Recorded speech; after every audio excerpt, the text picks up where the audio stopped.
Existen 16 especies de aves conocidas como guacharacas o chachalacas, las cuales pertenecen al género Hortalis.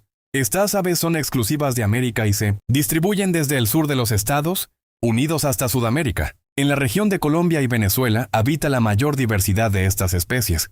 Algunas de las más representativas son guacharaca colombiana, Hortalis columbiana, guacharaca caribeña, Hortalis garrula, guacharaca culirroja, Hortalis ruficauda y la guacharaca moteada, Hortalis gutata.